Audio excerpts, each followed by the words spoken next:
Buyurun geçin. Şöyle geçin.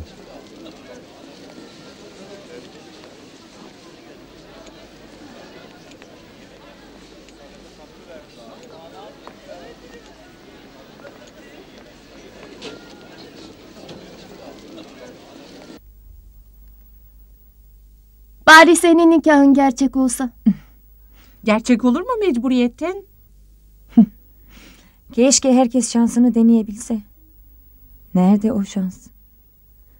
Şansımız olsaydı bunları yaşar mıydık? Umudumuzu sana bağladık. Sen olmasan. Olmazsa ne? O hep kendini yükseklerde tuttu. Bizi peşinden sürükledi. Haksızlık ediyorsun. Bana haksızlık ediyorsun. Azat'la kıyacağım nikah çocuğu götürsün diye. Önce kendini kurtar.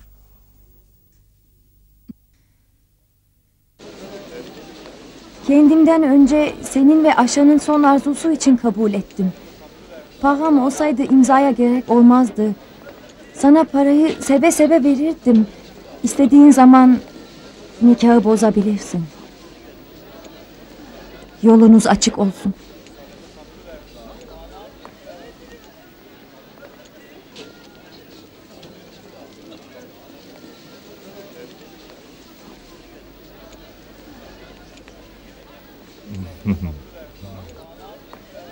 Nikahın hayırlı olsun.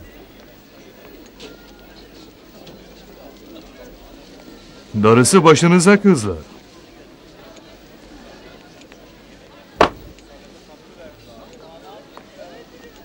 Aha acemiler orada.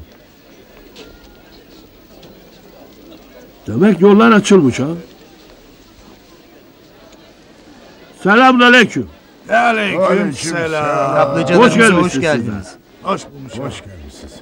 Geçin oturun. Buyurun oturun. Ben Oylat Kaplıcaları Müdürü Ergün. Vanlı Azad'ın acısını duyduk.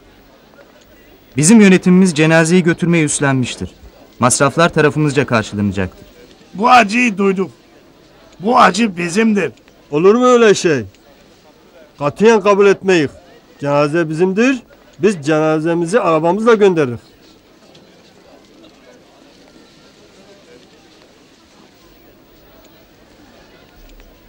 Ana doğru geldiler. Hal oldu mu? Savcılık izin verdi. Mezarı açabilirsiniz.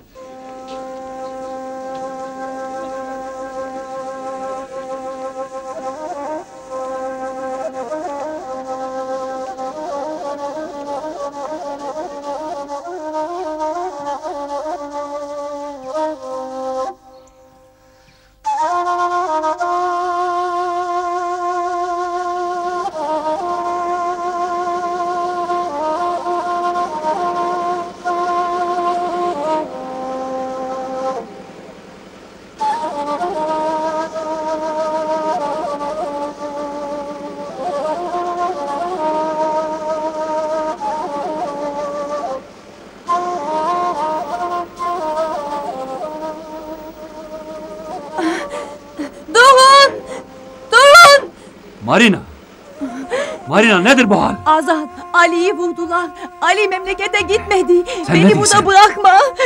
Nerede? Kim vurmuştur? Onlar... Ali vurulmuştur. Ben gelemem gayrı. Benim burada kalmam lazım.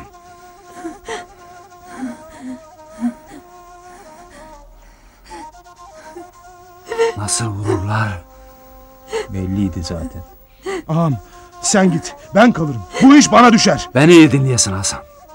Var sen vasiyeti yerine getir. Ne olur beni de götürsünler. Beni bırakmayın. Benim yolum uzun. Beni bekleyemem. Ben beklerim. İyi düşündün mü? Ağam. Varın gidin siz. Aşanın vaziyetini yerine getirin. Emanetimdir. Emanetim, emanetinizdir. İyi düşündün mü Hazan? Beni bekleyesen. Kendine sahip ol.